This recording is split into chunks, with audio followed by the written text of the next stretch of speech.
Bom, hoje, pessoal, a gente vai falar finalmente sobre grafos, certo? A gente já comentou aqui em outros momentos. Não sei se alguém já viu alguma coisa sobre isso, né, em outra disciplina. Aqui em Bauru, pelo menos na minha época, a gente via estrutura de dados 2, então o pessoal que está agora no segundo ano, imagino que não tenha visto ainda. É um conteúdo bastante extenso, certo? Teoria dos grafos, ah, é toda uma teoria, né, certo? Tem bastante coisa sobre isso, tanto no lado matemático como voltado para a computação. Não tem como a gente abranger tudo isso em poucas aulas, certo? A gente tem 3 aulas em LPC 1 destinadas a grafos, ok? E em LPC 2, se a gente voltar com a disciplina, a gente tem mais algumas aulas destinadas a grafos, certo? Então a ideia aqui é a gente introduzir esse assunto e ver alguns dos principais problemas, alguns dos mais recorrentes, que a gente já pode começar a tratar, ok? Ah, uma coisa que eu acho que é importante dizer de cara é que grafo é uma estrutura poderosa, certo? Ela tem um poder de representação muito grande e às vezes nem sempre é fácil tratar isso, certo? Eu diria que tem etapas, pelo menos foi como funcionou comigo, em que primeiro eu entendi bem a ideia, né? Tive aula de estrutura de dados 2, foi quando eu vi grafo pela primeira vez.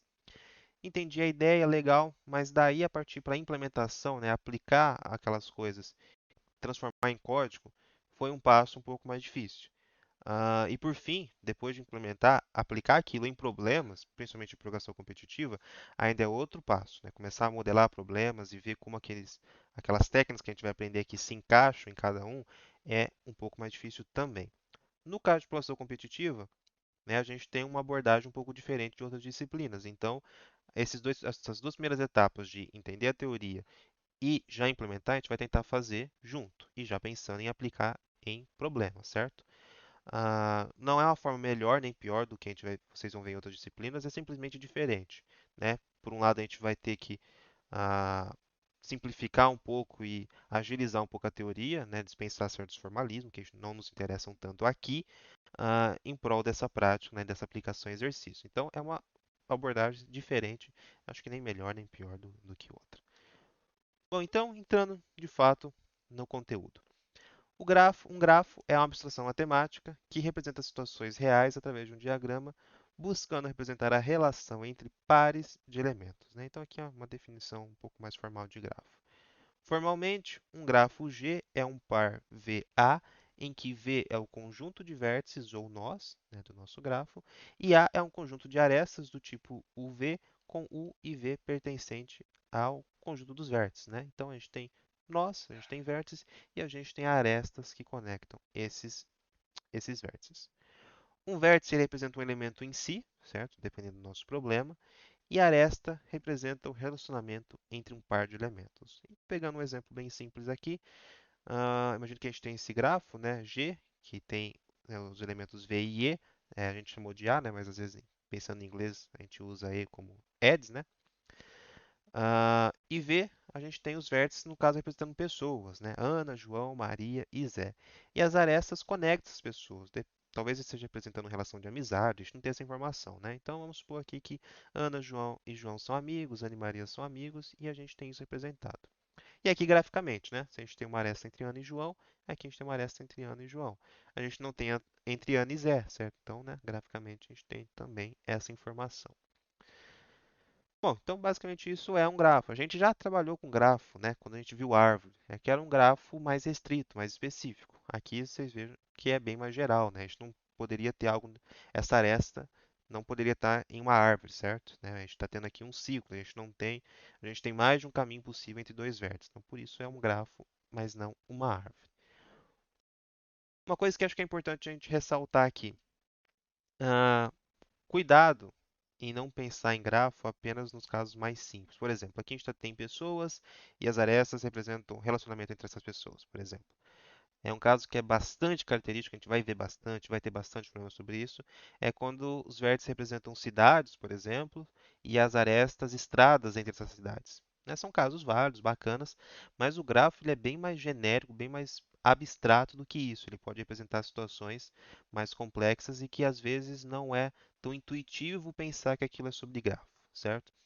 Nos problemas que a gente vai trabalhar aqui no começo, vai ser um pouco mais fácil, mas lá na frente, se a gente vê fluxo máximo, aí já começa a ficar um pouco mais complicado. Não diria nem complicado, mas requer mais abstração, certo? Né? O que o vértice representa fica um pouco mais ah, não intuitivo, mínimo, né, é o que a gente pode dizer. Um caso, por exemplo, né, até mais ainda um pouco simples, a gente falou muito de busca, onde a gente tem estados, e a transição entre os estados, independente, falou muito disso. Um grafo pode representar esse tipo de situação, certo? Um vértice representa um estado e a aresta uma transição entre um estado e outro.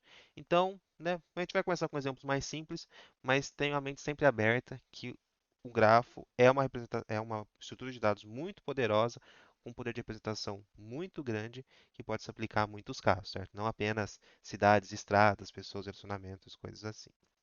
Então, agora entrando, né, em algumas definições. Na primeira parte da aula, a gente vai ver uma série de definições e no final a gente vai falar, já né, aplicando um pouco isso, usando busca em profundidade e busca em largura. Bom, então a primeira definição que a gente tem é de grafo orientado. Um grafo orientado G, também chamado de grafo direcionado ou dígrafo, é aquele em que o conjunto de arestas A é uma relação binária em V, isto é, um conjunto finito de pares ordenados de vértices. Então, nesse caso, né, a gente já tinha falado que uma aresta ela é algo aqui sim, né, um parênteses UV, a gente tem um parzinho. Quando ele fala que isso é um par ordenado, então quer dizer que a ordem faz diferença, né? Então, a aresta UV ela é diferente da aresta VU, certo? E é aqui que está a orientação. Nesse caso, a gente diz que a aresta UV ela sai do vértice U. Estou imaginando aqui, né? A gente tem U e a gente tem o vértice V. Então, quando a gente tem a aresta UV, ela sai do U e ela entra no V, né? Graficamente, a gente vai apresentar isso com uma setinha. E nesse caso, a gente diz que o V é adjacente a U, mas o U não é adjacente a V, ok? De U a gente chega em V, mas do V a gente não volta para o U. Então, V é adjacente a U, mas não ao contrário. E podem existir arestas de um vértice para ele mesmo, que a gente chama de self-loop ou laço.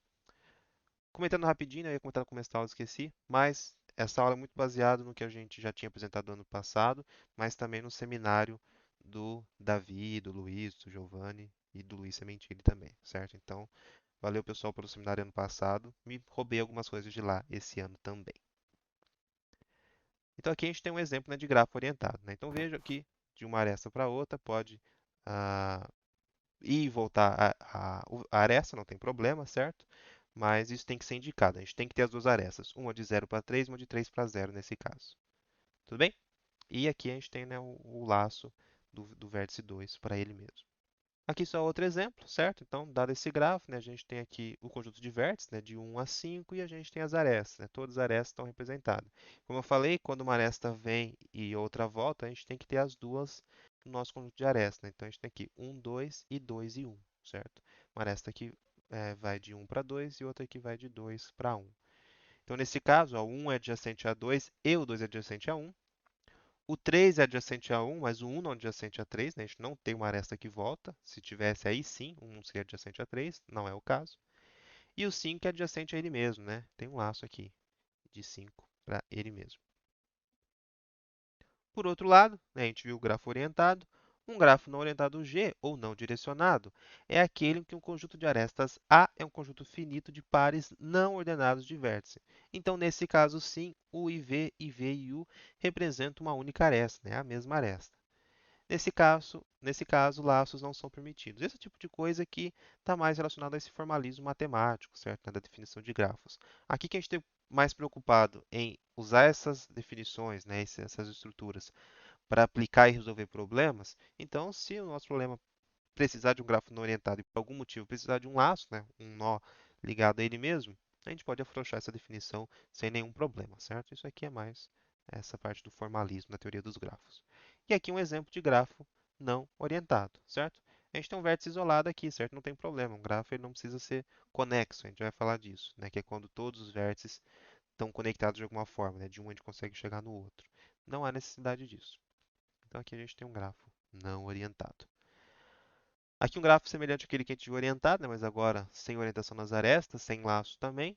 Então, a gente tem os vértices de 1 a 5 ainda, e a gente tem essas arestas, né? Veja que a gente tem a aresta de 1 para 2, a gente não tem indicação de 2 para 1, porque não precisa, certo? É a mesma aresta, são pares não ordenados, representa a mesma coisa. Então, a gente já tem isso indicado aqui. Um outro tipo de grafo é o grafo ponderado, que é aquele que possui pesos associados às arestas. E ele pode ser direcionado ou não. Não faz diferença, certo? Quer dizer, depende de quando a gente vai aplicar. E esses pesos eles podem representar diversas coisas, certo? Pode representar, por exemplo, custos ou distâncias, que é o caso que a gente mais vai trabalhar. Mas lembrando, gráfico é uma estrutura bastante genérica. Esses pesos, ou às vezes a gente pode chamar de rótulos, dependendo da situação, pode representar diversas coisas, certo? Depende muito do nosso problema. E conforme a gente vai ficando entendendo melhor essas definições, essa estrutura, a gente consegue aplicar isso em mais situações. Né? Então, aqui um exemplo de grafo orientado ponderado. A gente tem orientação nas arestas e nessas arestas tem peso. Né? Então, supondo que a distância, a gente está dizendo aqui, por exemplo, que ir da cidade 1 para a cidade 3, né, tem uma distância 10 quilômetros, por exemplo, sei lá. Da cidade 1 para a cidade 2 tem 2, certo? Então, algo nesse sentido. Ou se a gente pensar em custo, né, a gente tem um estado e a gente pode avançar para o estado 3, né, tem uma transição, essa transição tem custo 10. Depende do que a gente está analisando, esse gráfico pode ter diferentes significados. Outra definição é a de grau de um vértice. A gente viu o grau lá na árvore, certo? O grau na árvore é a quantidade de filhos que uma árvore tem. Aqui o grau vai estar associado ao número de vértices em que ela se conecta de alguma forma. E a gente vai separar as definições. Né? Em um caso de um grafo não direcionado, o grau de um vértice V qualquer é o número de arestas que incidem em V. Né? Então, se a gente tem um vértice qualquer V, a gente olha para quantas arestas ele tem. Por exemplo, se ele tem 3 arestas, ligando a vértices quaisquer, ele tem grau 3. Ok? No caso, no caso do grafo direcionado, não é muito diferente, só que a gente separa entre grau de entrada e grau de saída, em que grau de entrada é o número de arestas que entram em V e grau de saída é o número de arestas que saem de V. Então, nesse caso, imagine que a gente tem uma aresta entrando em V, né, chegando em V, e duas saindo. Então, veja, o grau de entrada seria 1, o grau de saída seria 2, e o grau, né, geral, aqui o grau em si, é 3, que é a soma dos dois. Né? O grau de saída mais o grau de entrada. Né? 2 mais 1, 3. E aqui só um exemplo disso, né? Para um grafo não orientado, então, aquele mesmo gráfico que a gente já tinha visto, os graus de cada vértice, e para o grafo orientado, né, os graus de cada vértice. E o self loop, né, ele é interessante porque ele conta duas vezes, né, porque ele é um vértice de saída e um vértice de entrada, então ele realmente conta duas vezes. Né, o grau de 5 é 4, porque tem três arestas chegando nele, entrando nele, e tem uma aresta saindo, certo? O grau dele é 4. Bom, outra definição é a de caminho entre vértices. Um caminho é uma sequência de vértices conectados por arestas. Então, veja, é uma forma de a gente caminhar no nosso grafo, né? Partir de uma aresta e chegar em outra. Partir de um vértice, aliás, e chegar em outro. E a gente só pode caminhar por arestas. Né? Se a gente tem dois vértices quaisquer, se eles não estão conectados diretamente, a gente não pode pular de um vértice para o outro, na definição de caminho. Então, por isso, né, é uma sequência de vértices, só que eles têm que ser conectados por arestas. De um vértice x a um vértice y, por exemplo, podemos ter um caminho v0, v1 até vk, né, essa sequência de vértices, em que o x é o v0 e o y é o vk, né, o primeiro vértice do caminho e o último vértice do caminho. E o comprimento desse caminho é a quantidade de arestas que o formam. Né? Essa é uma definição que vai ser importante para a gente daqui a pouco, que é o tamanho desse caminho. Então, aqui, por exemplo, né, voltando nesse grafo, a gente tem o caminho, por exemplo, 1, 3, 5, que a gente parte do vértice 1, vai para o vértice 3, vai para o vértice 5, 2, 4, 3, 1, 2, 4, 3, 5. A gente tem vários caminhos possíveis. E veja que entre dois vértices pode haver mais de um caminho possível. Então, aqui entre o vértice 1 e 5, a gente já viu esse, né? 1, 3 e 5, faz esse caminho. A gente pode vir de 1 para 2, depois para 4, depois para 5. Ou a gente podia de 1 para 2, de 2 para 4, de 4 para 3 e depois para 5. Então veja que a gente tem vários caminhos, pode ter vários caminhos possíveis entre dois vértices, né? O que difere das árvores que a gente tinha visto antes. Um caminho é simples se todos os vértices do caminho são distintos. Os caminhos que a gente viu agora eram todos assim. E o que seria o caso, né, de não ser um caminho simples? É quando tem um ciclo dentro dele. E ciclo é quando a gente tem um caminho em que o primeiro vértice dele é igual ao último, certo? Então, V0 igual ao VK. Um exemplo de ciclo, né? Aqui eu inverti a orientação de uma aresta, né? De 1 para 3 eu só inverti a orientação dela. Eu poderia partir do vértice 1 para o 2, né? Do 2 para o 4, do 4 para o 3 e do 3 voltar para o 1, certo? Então eu fiz esse caminho em que o primeiro vértice é igual ao último. Então, qualquer caminho que contém esse ciclo, né, não precisa ser exatamente o ciclo, né? Eu poderia começar aqui no 2, depois para o 4, para o 3, para o 1, para o 2, para o 4, sei lá, né? Precisa ser um caminho maior do que o próprio ciclo, mas ele não é simples, né? Porque ele contém pelo menos um ciclo. Um grafo sem ciclos, né? A gente pode ter um grafo que a gente não consegue obter ciclos, o grafo anterior mesmo, eu acho que cai nesse caso, a gente não consegue formar um ciclo nele.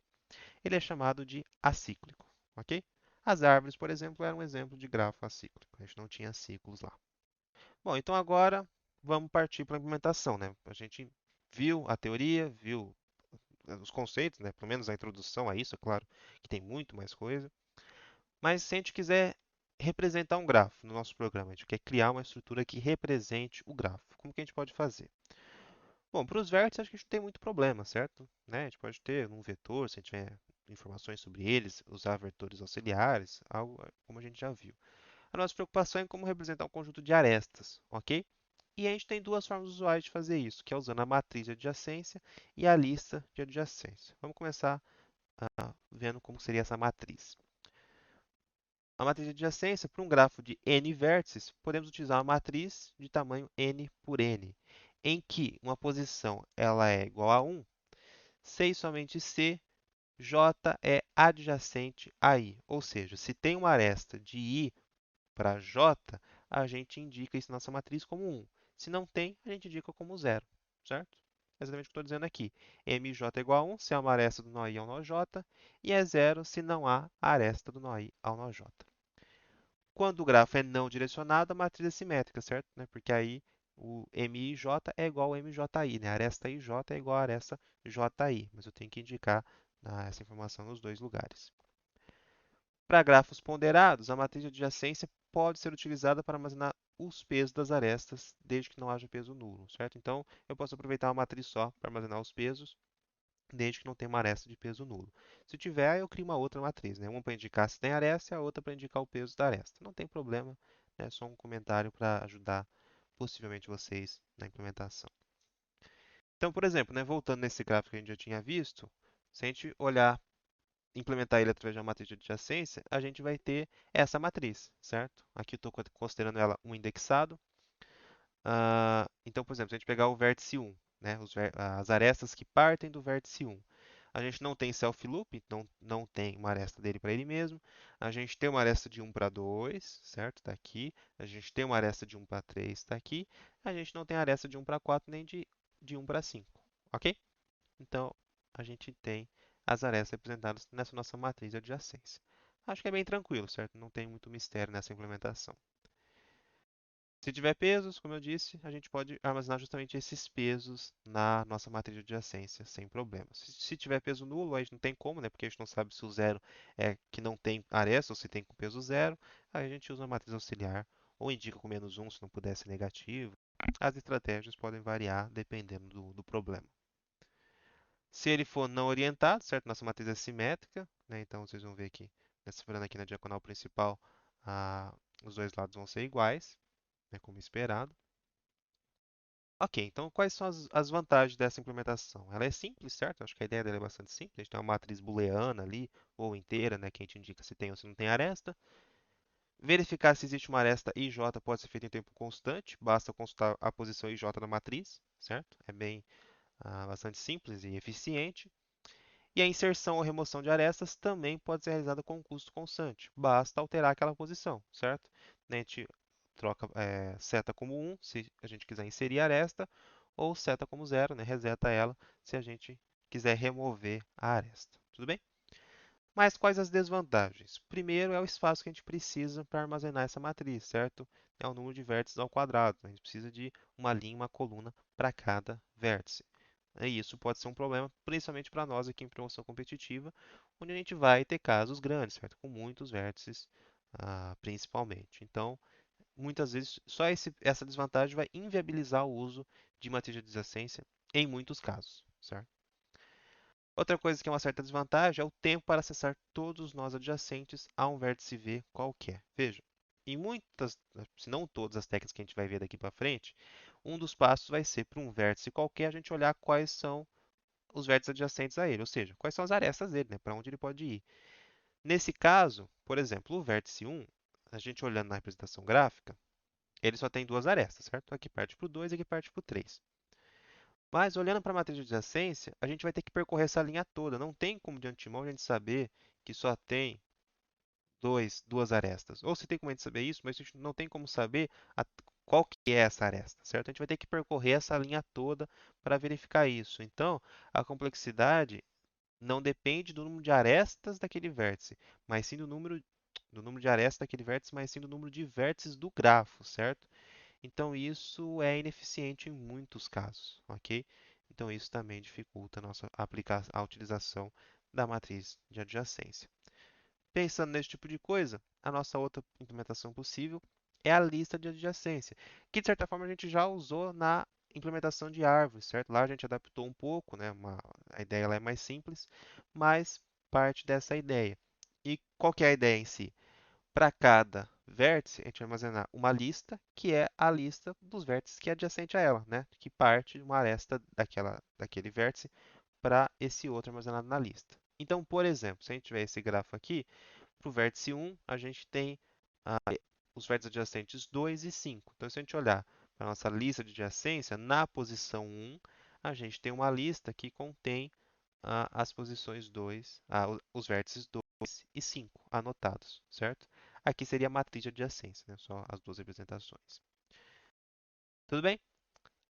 Isso aqui, né, a gente está usando como realmente representando como se fosse uma lista encadeada, mas não precisa ser uma lista encadeada, certo? A gente normalmente vai usar ou o list ou o vector do STL e vai ser mais fácil trabalhar assim, ok? Aqui outro exemplo, né? Aqui num grafo orientado, se a gente tem como a gente tem um array aqui, né, um vetor, e para cada posição do vetor a gente tem essa lista adjacência. Então, o vértice 1, quais são os vértices adjacentes a ele? O 2 e o 3, como a gente está vendo aqui na apresentação gráfica. O 2, os vértices adjacentes, é o 1 e o 4. O 5, veja, não tem nenhuma aresta que parte dele, então a lista do 5 é vazia. Ok? Então, essa é uma representação possível. O grafo, e se ele for ponderado, o que a gente pode fazer nessa lista de adjacência é armazenar mais uma informação. Então, a gente armazena não só o vértice para qual a gente vai, como também o peso daquela aresta. Veja que essas entradas da minha lista, elas são uma entrada de aresta, acima de tudo, certo? A gente sabe que parte do 1, certo? Né? A gente não vai armazenar isso aqui nessa posição, mas a gente está na lista do 1, então a gente sabe que é dele que parte. E a gente está vendo para qual vértice V ele vai e, no caso, com qual peso, certo? O nosso W aqui, por exemplo. Então, a gente pode ter informações da aresta armazenadas nessa lista também. No caso aqui, os pesos.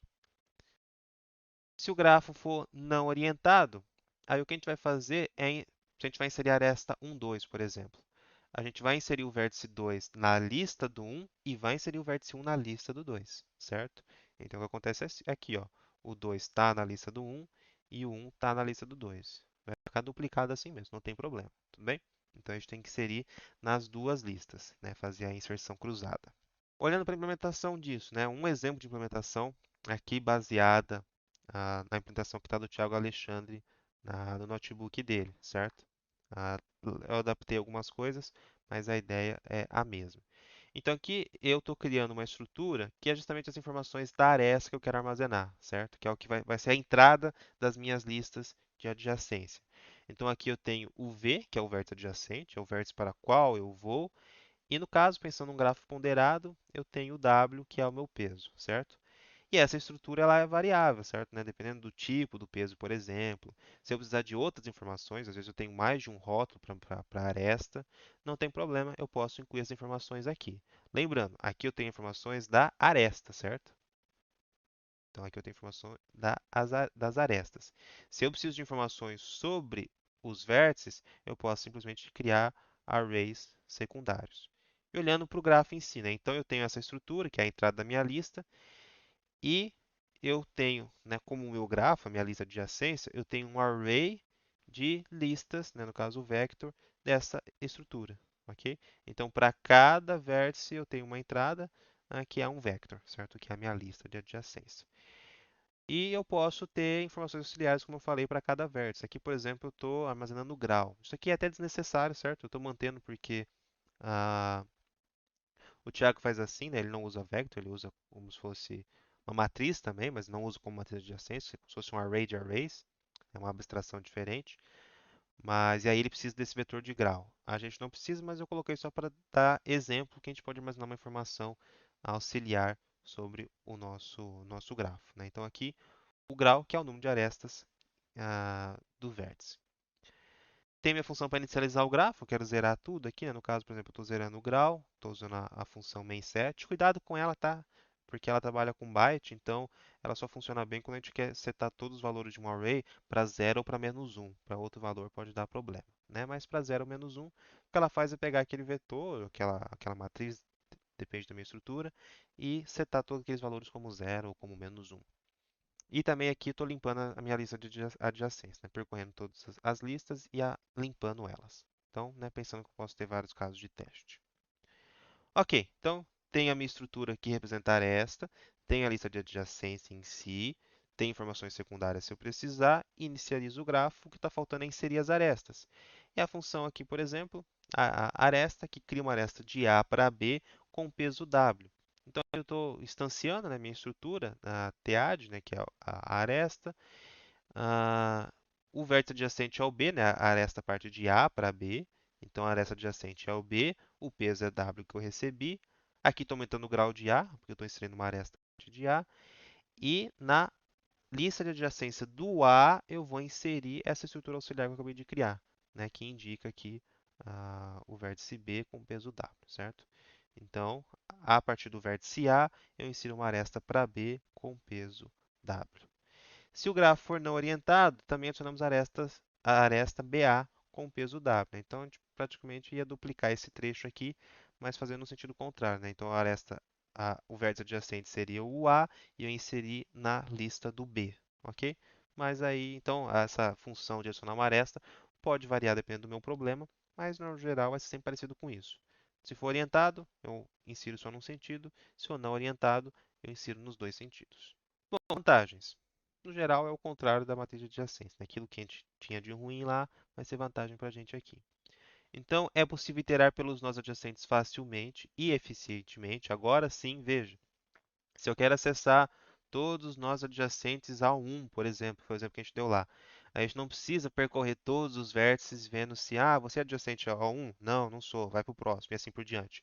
Aqui na lista, a gente tem exatamente a quantidade de vértices adjacentes a 1, certo? Então, se tem só 2, vai ser O de 2, né? Como se isso existisse, né? Eu tenho dois passos para encontrar ele, certo? É mais rápido. Então, é bem mais eficiente do que iterar na matriz de adjacência. Os algoritmos de grafos, no geral, se tornam mais eficientes, justamente por isso. E a gente tem a economia de espaço, né, em relação à matriz de adjacência, porque aqui a gente só está armazenando uma posição, né, uma estrutura, quando a gente tem realmente uma aresta, certo? Lá a gente tinha, para qualquer caso, o grafo podia ser esparso, que é o caso que o grafo tem poucas arestas, e ainda assim a gente precisa de uma matriz V quadrado. Aqui não. Aqui quando a gente adiciona uma aresta, aí sim a gente adiciona lá uma posição no nosso vector, na nossa list, né? Não importa. Ou seja, a gente está, de certa forma, armazenando o mínimo necessário para representar aquele grafo. A gente não está perdendo espaço. Desvantagem, implementação mais complexa, mas não muito. É que a matriz era bem tranquila, certo? Mas não acho que seja muito complicado, né? Basicamente o que a gente acabou de ver. E depois os próximos algoritmos vai ser fácil tratar com isso. E verificar se um vértice V é adjacente a outro U não pode mais ser realizado em tempo constante. Acho que aqui, né, é uma das poucas desvantagens maiores em relação de matriz de adjacência. Lá, se a gente precisasse verificar se V é adjacente a U, era só consultar a posição da matriz.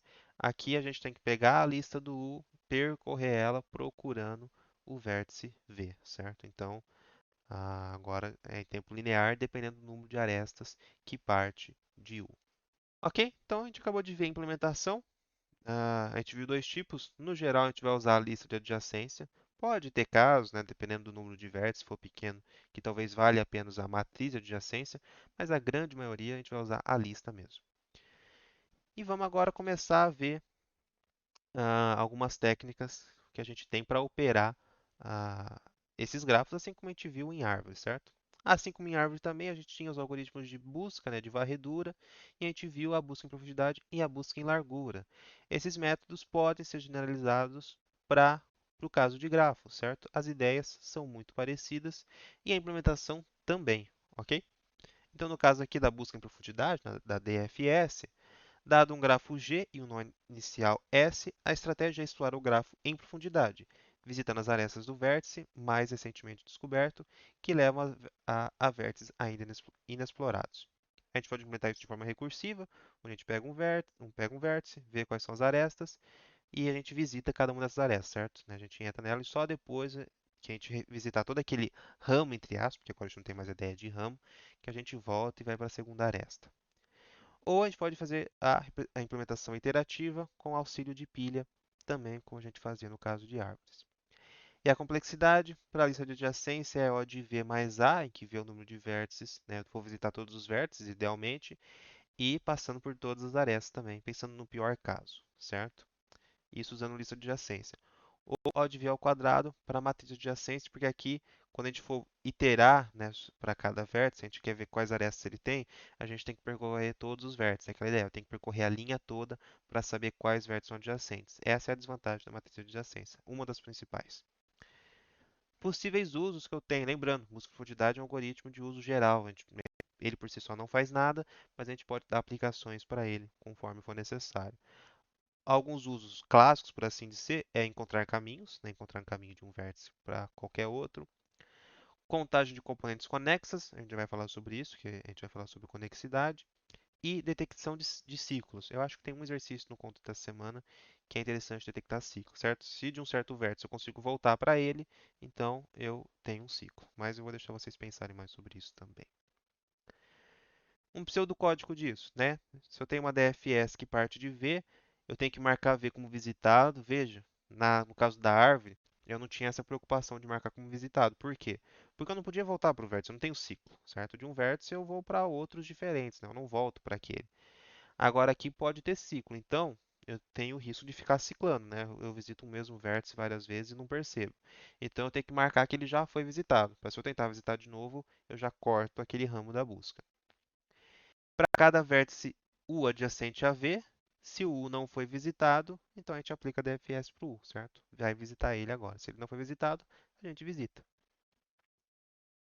O código disso. Aqui eu estou considerando que a gente tem aquela implementação que a gente acabou de ver e eu tenho algumas informações auxiliares. O primeiro é esse vetor visitado, porque eu quero saber se aquele vértice já foi visitado. Eu tenho o meu vetor P, que eu vou armazenar o entre aspas pai daquele vértice, que é o quê? É o nó por qual eu cheguei nele. Então, na minha busca, quando o vértice for visitado, eu cheguei nele por alguém, certo? Eu vou marcar isso. Isso vai me ajudar a recuperar os caminhos, a gente já vai ver.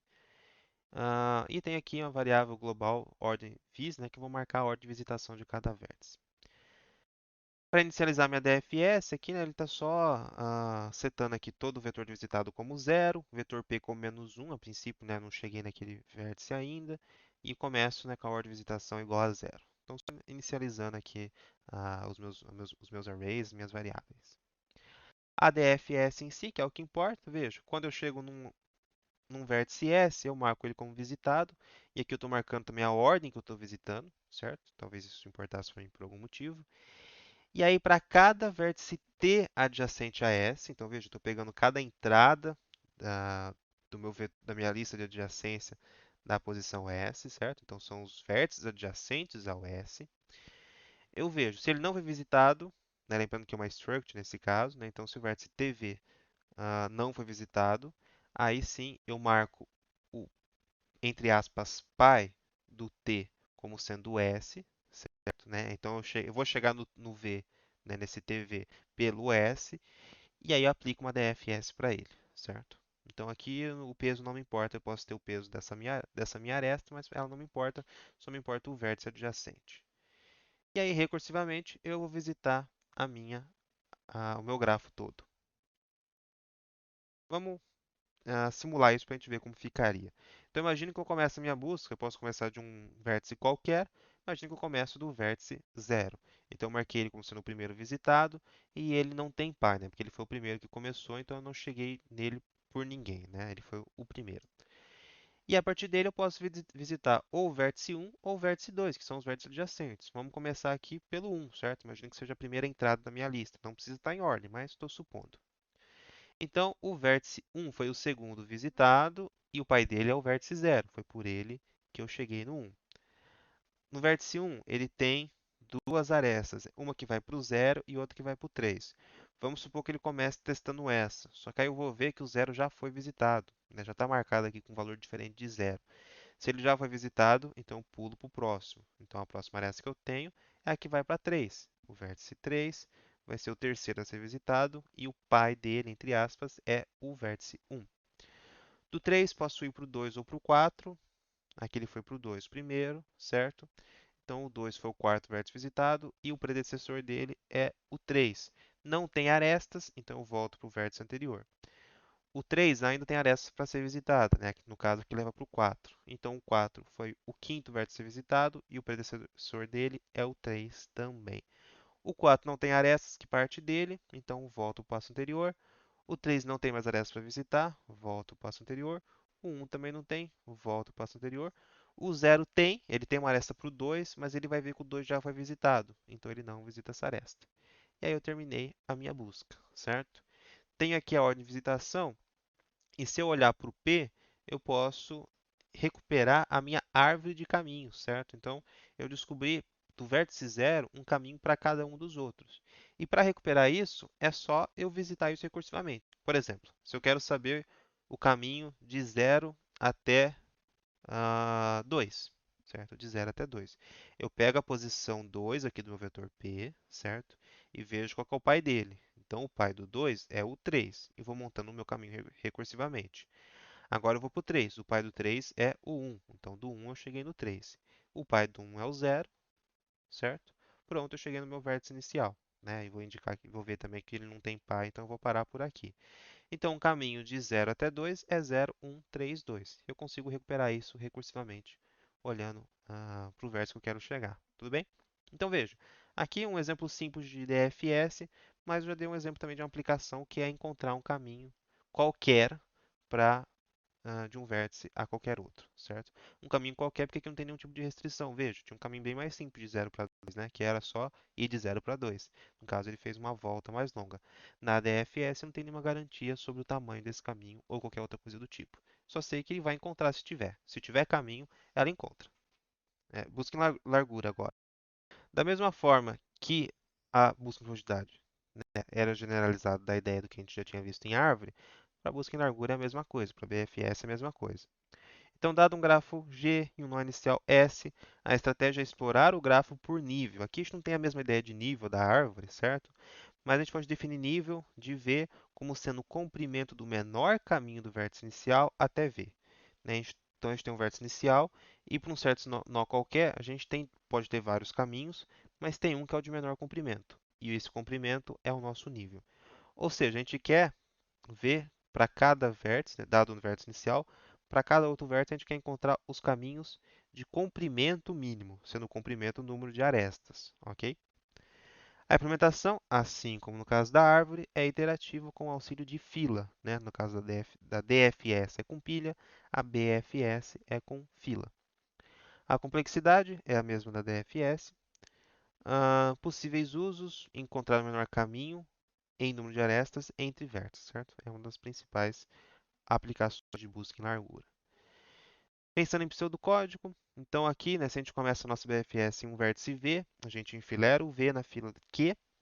Enquanto o Q não estiver vazia, a gente desenfilera o primeiro vértice dela, né, o vértice U qualquer de Q, marca ele como visitado, e para cada vértice W adjacente a U, se ele não for visitado, a gente enfileira. Então é muito parecido com o que a gente fazia em árvore, só agora a gente tem que ter essa preocupação com a questão do visitado. Então veja, vamos supor que eu tenho os vetor visitado IP que eu tinha anteriormente, não instanciei aqui de novo, mas vamos supor que eles já existem. Uma coisa que eu posso armazenar agora também é a distância, certo? A distância do nó inicial até cada nó i, já que eu vou encontrar os caminhos mínimos. Então eu tenho esse outro vetor D. Chama BFS para um vértice aqui que eu chamei de início.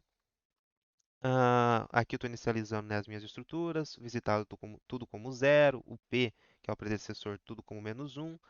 A distância do vértice a ele mesmo, né, do início até o início é 0. Então aqui esse D é sempre como parâmetro o vértice inicial, certo? É a distância do vértice início até cada outro. de início até início é zero. E marco ele como visitado, né? O vértice inicial como visitado.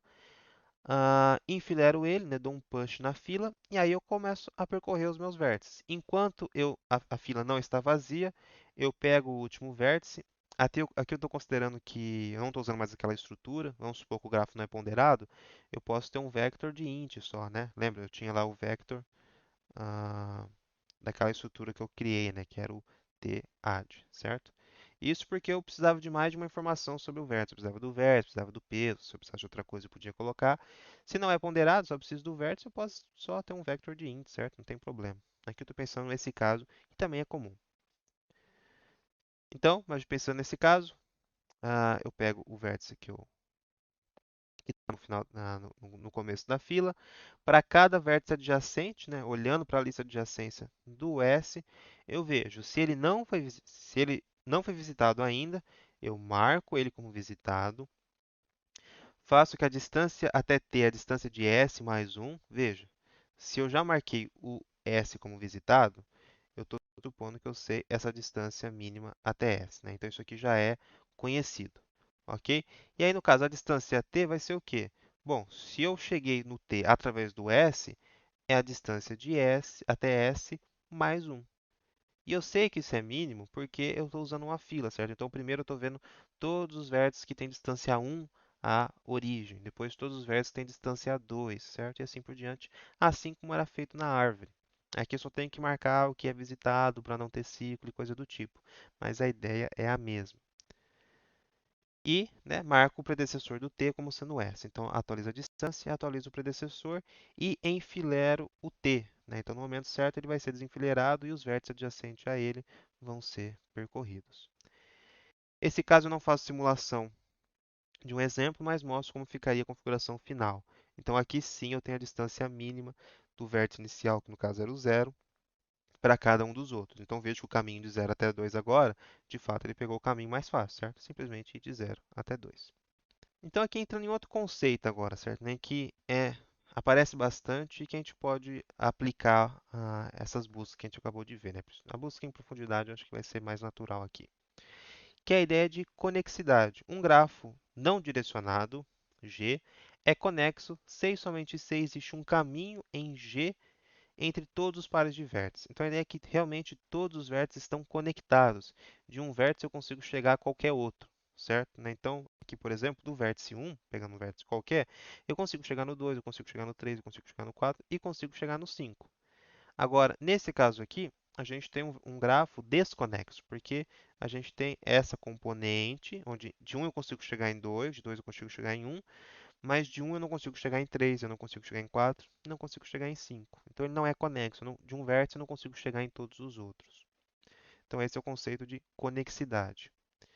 E a gente tem essas componentes convexas, componentes conexas, certo? Um grafo G', ele é um subgrafo de G, certo? Quando o conjunto de arestas de vértices é subconjunto dos vértices de V e o A' é subconjunto de A, certo? Aqui é o conceito de subgrafo. E um subgrafo conexo de G é chamado de componente conexa de G. Né? Então, a gente pode chamar isso aqui de uma componente conexa e isso aqui é outra componente conexa, certo? Então, esse grafo, por exemplo, ele tem duas componentes conexas. Esse subgrafo ele é conexo entre si e esse subgrafo ele é conexo entre si. Quando a gente pega o grafo todo, aí ele não é mais conexo. Isso a gente estava olhando para grafos não direcionados. A gente pode tratar ainda também com grafos direcionados, mas a gente vai definir dois tipos diferentes de conexidade, a forte e a fraca. Um grafo direcionado é fortemente conexo se ele seguir exatamente aquela definição que a gente acabou de ver, que é se existe um caminho entre todos os pares de vértices do grafo.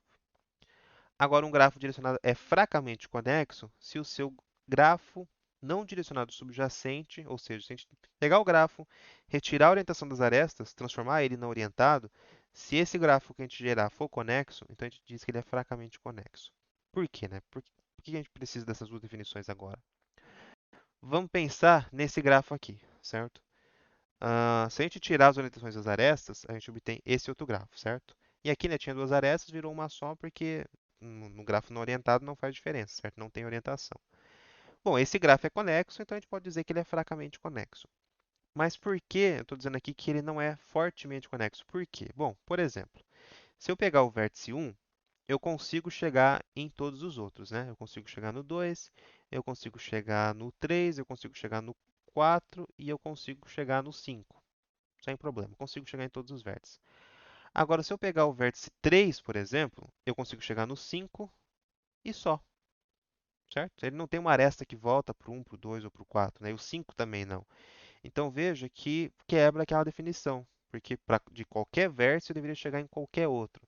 Isso não é verdade. De alguns vértices eu consigo chegar em quaisquer outros, mas não de todos, né? O vértice, por exemplo, 3, 5 e mesmo 4, eles não consigo chegar no vértice todo, né? No grafo todo.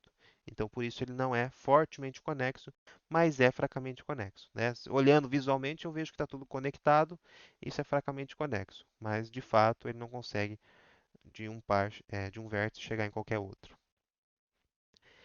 E em alguns exercícios a gente pode querer determinar se um grafo ele é conexo ou não, ou quantas componentes conexas ele tem, certo?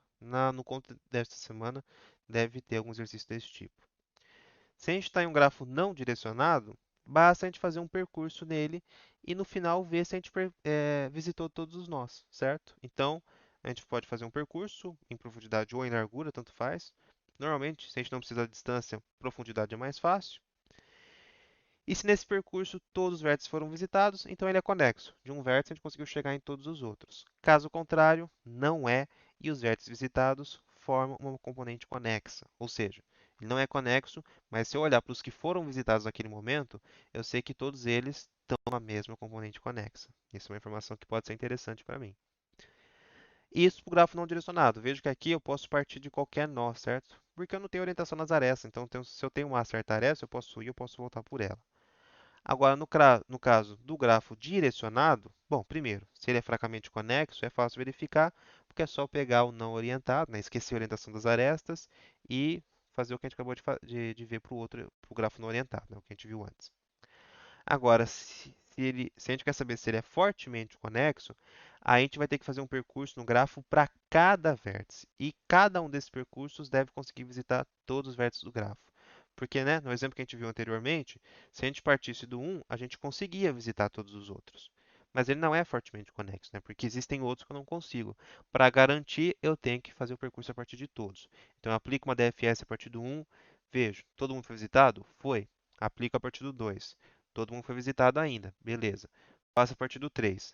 Agora não foi. Então ele não é fortemente conexo, certo?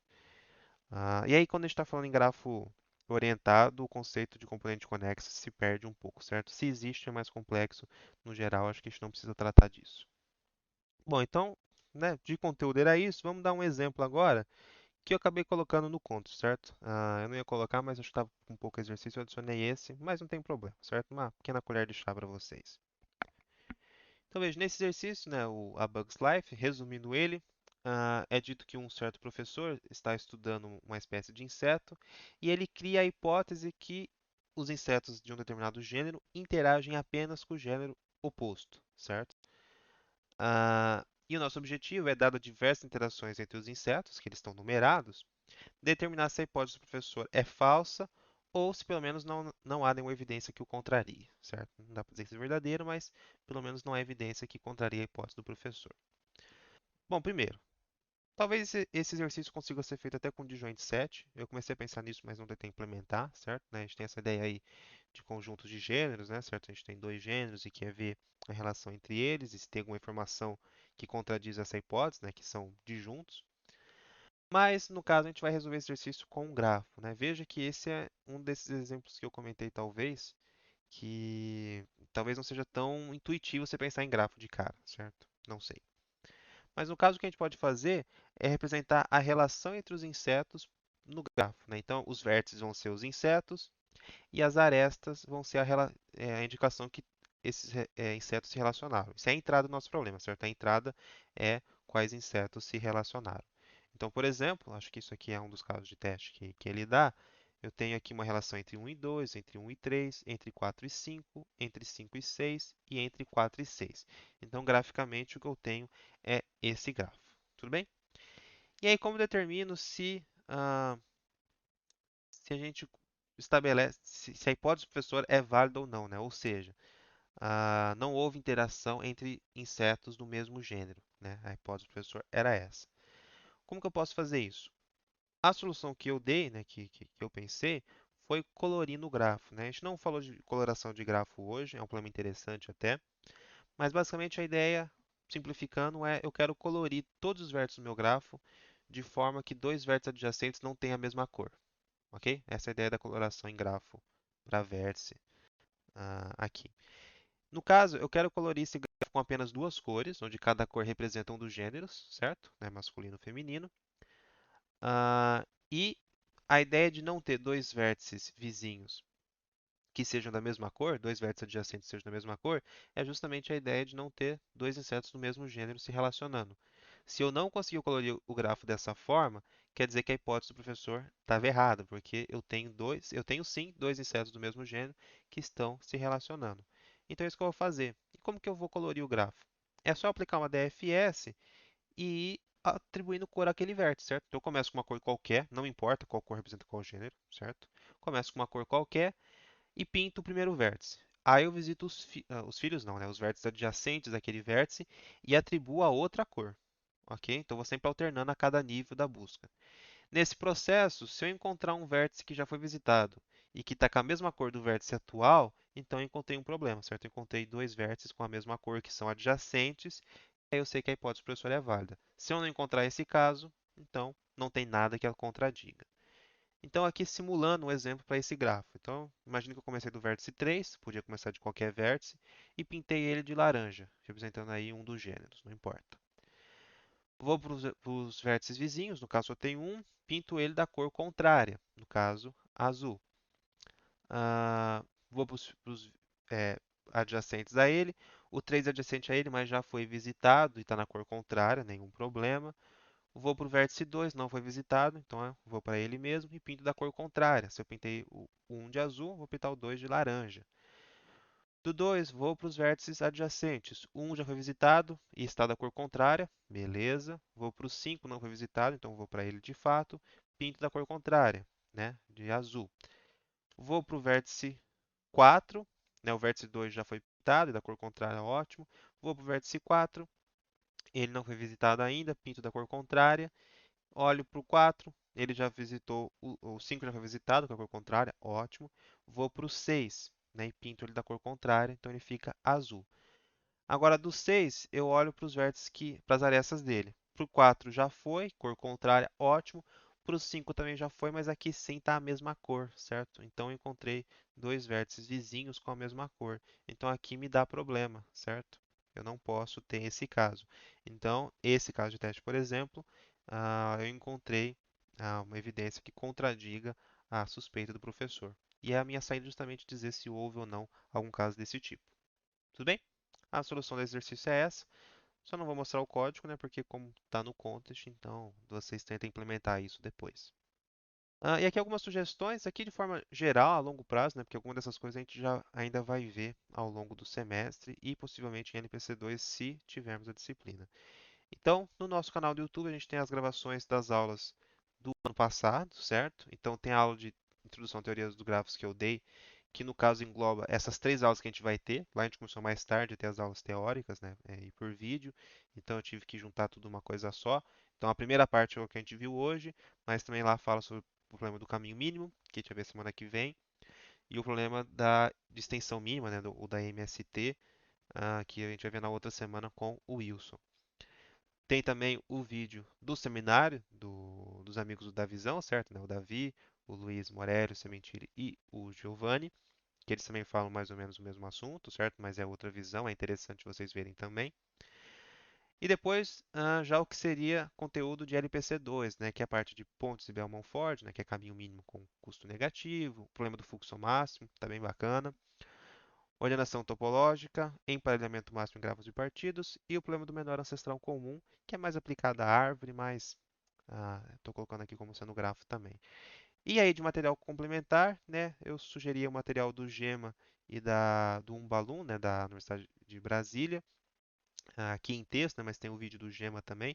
Inclusive, acho que esses dias publicaram um vídeo novo sobre isso também, então vale vocês verem se tiver alguma dúvida. E da USP também, né, do Meriton USP, da Giovanna Delfino, onde ela fala sobre busca em grafo, principalmente DFS e BFS. Então, né, fica aí de sugestão para vocês revisarem esse conteúdo e mais para frente também para vocês verem os próximos. E aqui as referências da aula de hoje. Tudo bem, pessoal? Alguma dúvida, alguma questão?